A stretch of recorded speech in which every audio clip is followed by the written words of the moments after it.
नमस्कार। आज हम रैदास के दार्शनिक पक्ष पर बात करेंगे। भक्त संत कवि रैदास जाति से चर्मकार थे। कर्म को प्रधानता देते थे कबीर की भांति। कर्म ही उनकी पूजा थी और कर्मनिष्ठा के बल पर ही उन्होंने ईश्वर को प्राप्त किया। सहज साधारण निर्लेप निर्विकार भाव के कवि रैदास, जिन्हें पता नहीं था कि वो जो बोलते हैं वो पद बन जाता है, जिन्हें पता नहीं था कि वो जो कर रहे हैं उसे ही भक्ति कहते हैं, जिन्हें यह भी पता नहीं था कि मैं जो काम करना नहीं चाहता लोग मुझसे वो काम क्यों करवाना चाहते हैं।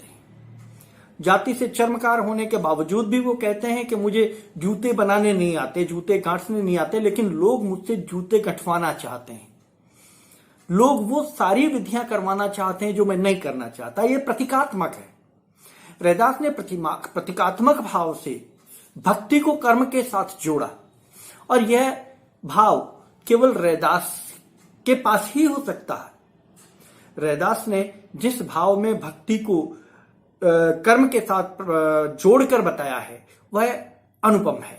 रैदास कहते हैं, भाव मूलक अपने भावों को अभिव्यक्त करते हुए, अपने रहस्यवाद को अभिव्यक्त करते हुए कहते हैं कि चमरट्टा गांठ न जनई लोग गठावे पर नहीं, आर नहीं जही तो पऊ नहीं रापी ठाऊ तो पऊ, लोग गांठी गांठी खरा बगूचा हऊ बिन गांठ जाए पहुंचा, रविदास जपे राम नामा मोहि जम शिव नहीं कामा।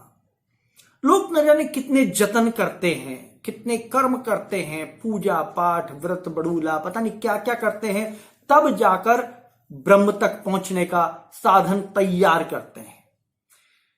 रैदास कहते हैं कि मैं साधारण, मैं कुछ भी नहीं जानता, मैं अपना कर्म भी नहीं जानता, लेकिन मैं केवल राम नाम का सहारा लेकर, राम नाम की माला जप कर, राम नाम का ही स्मरण करके मैं इस भव सागर से पार हो गया। तो तात्पर्य कहने का कि एक राम से बड़ो राम को नाम, कबीरदास जी ने भी कहा कि कबीरा कुत्ता राम का मोतिया मेरा नाम, गले राम की जेवड़ी जित खेचे तित जाम। कि अर्थात राम की जेवड़ी मेरे गले में पड़ी है, जो कर्म वो मुझसे करवाना चाहते हैं वो कर्म मैं सहज भाव से कर देता हूं।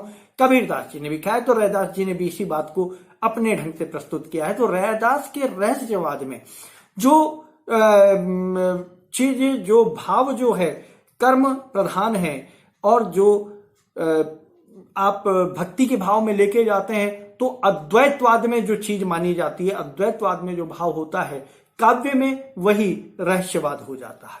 और वही रहस्यवाद कबीर में है, वही रहस्यवाद रैदास में है, वही रहस्यवाद अन्य दूसरे कवियों में भी देखने को मिलता है, क्योंकि ये काव्य में आ जाता है अद्वैत्व का भाव। उस अद्वैत्व के भाव को ही रैदास जी जो हैं वो अपने काव्य में प्रस्तुत करते हैं और कहते हैं कि गाय गाय अब का कह गाऊं, गावन हारे को निकट बताऊं। तो सब कहते हैं गाओ, भजन गाओ, गीत गाओ, प्रभु का स्मरण करो। मैं क्या गाऊं? अरे जिसके बारे में मैं गाता हूं वो तो मेरे अंदर ही है, मेरे निकट ही है, मैं उसके बारे में क्या गाऊं? कहां ढूंढूं? क्यों कहूं? कहां भार खोजूं? कहां भजन गाऊं? कहां कीर्तन करूं और क्यों करूं? क्योंकि वो तो मेरे अंदर ही है, मैंने उसे अपने अंदर में ही पा लिया है। वही बात कबीरदास जी वाली कि मोह को कहां ढूंढे रे बंदे, मैं तो तेरे पास में, नाम है मंदिर नाम है मस्जिद ना काबा कैलाश में।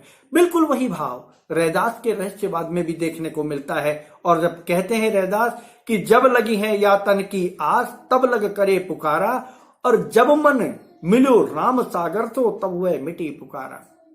कि जब तक इस तन की आस है, शरीर से लगाव है, शरीर से मोह है, तब तक राम नाम का उच्चारण करते हैं, तब तक राम राम पुकारते हैं, तब तक राम राम का ही हमारे मन में भाव होता है।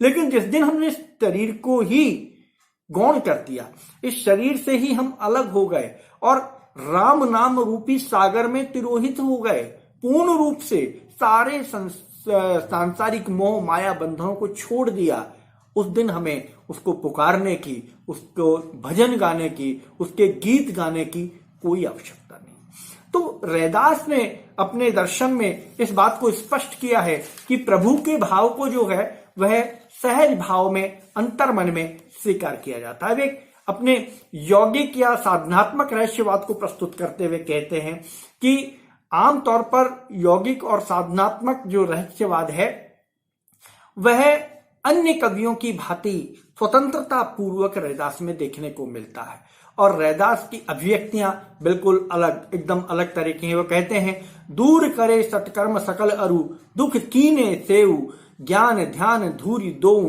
कीजिए दूर छाड़ी तेऊ। कि ज्ञान ध्यान जो है वो उसको छोड़ो, आप तो सहज भाव में ईश्वर में निर्लिप्त हो जाओ, ईश्वर में लिप्त हो जाओ सहज भाव में।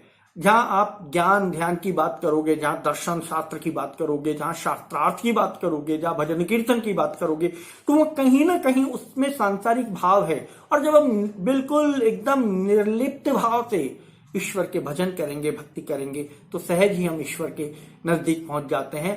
एक स्थल पर तो उन्होंने वास्तविक ज्ञान तथा मानसिक ज्ञान दोनों को प्राप्त कर लेने की स्थिति को बताया है और वे कहते हैं कि जो बाह्य लौकिक जो सत्कर्म है, उन सत्कर्मों को छोड़कर यदि मानसिक भाव में ईश्वर की आराधना की जाए, उनसे आडंबरों से मुक्त होकर यदि हम निर्लिप्त भाव से ईश्वर की आराधना करें, प्रार्थना करें, तो सहज ही ईश्वर प्राप्त होता है। जब उल्टी जमुना गंगा में आकर मिलती है या ईड़ा पिंगला सुषुम्ना नाड़ी एकाकार होती हैं, तब जाकर ईश्वर प्राप्त होता है। वे कहते हैं कि उल्टी गंग जमुन में ले आऊं, बिन ही जल मंजन कर पाऊं, लोचन भरी भरी बिंब निहारूं, ज्योति विचारना और निहारूं। इंगला पिंगला सुषुम्ना नाड़ियां जब एक हो जाती हैं तो यहां उल्टी गंगा बहने का तात्पर्य सिद्ध होता है और उसके आधार पर कहते हैं कि वह जो ज्योति का भाव है, वो त्रिकुटी में जो उत्पन्न होता है, वही भाव ब्रह्म को प्राप्त करने का भाव है, भगवान से एकाकार होने का भाव है। और इस बात को रैदास कवि बहुत बढ़िया तरीके से प्रस्तुत करते हैं। निष्कर्ष हम कह सकते हैं कि रैदास का जो रहस्यवाद है वो सहज भाव का रहस्यवाद है, उसमें कहीं भी पांडित्य नहीं।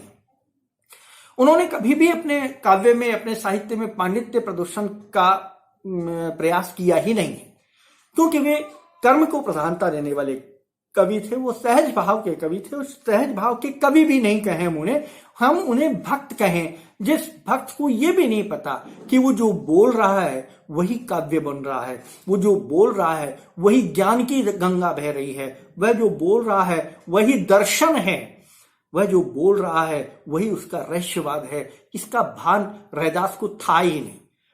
और ये जो शिष्टता का भाव था, ये जो निर्लिप्तता का भाव था, ये जो एक तरह से वैराग्य का भाव था, ये जो एक तरह से ईश्वर के ईश्वरत्व का ही भाव मान लीजिए, यह रैदास को श्रेष्ठ कवियों की कोटि में पहुंचाता है, श्रेष्ठ भक्त कवि बनाता है। और भक्त कवि हो या ना हो, लेकिन वो भक्त जरूर थे और उनकी भक्ति के प्रमाण बहुत सारे मिलते हैं इतिहास में। इतिहास पुरुष हैं, इतिहास में इनकी बहुत सारी घटनाएं, बहुत सारी कहानियां, बहुत सारी किंवदंतियां मिलती हैं जो इस बात को सिद्ध करती हैं कि रैदास श्रेष्ठ कोटि के भक्त थे और ईश्वर के बहुत नजदीक थे। यही कारण रहा कि मीराबाई ने रैदास को अपना गुरु बनाया।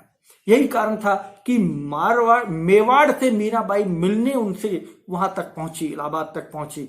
यही कारण था कि तत्कालीन जितने भी और कवि लोग थे या भक्त कवि जिनको कहा जाए, भक्ति काल के कवि थे, उस समय में, जिस समय में जातिवाद अपने चरम पर था और जिस समय में रैदास की जाति को बहुत तुच्छ समझा जाता था, अछूत समझा जाता था, उसकी छाया के स्पर्श मात्र को भी अच्छा नहीं समझा जाता था, उससे भी लोग दूर रहते थे।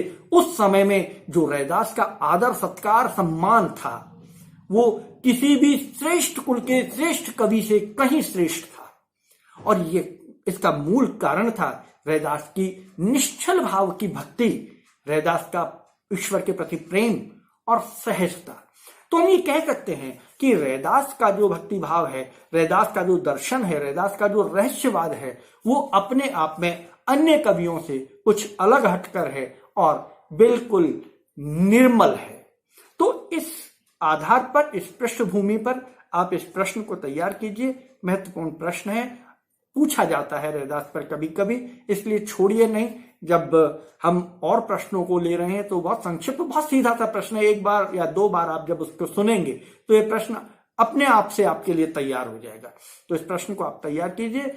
आप में से जिस भी विद्यार्थी ने अभी तक इस चैनल को सब्सक्राइब नहीं किया है तो प्लीज इसको सब्सक्राइब कर लीजिएगा और लाइक और शेयर कीजिएगा। धन्यवाद।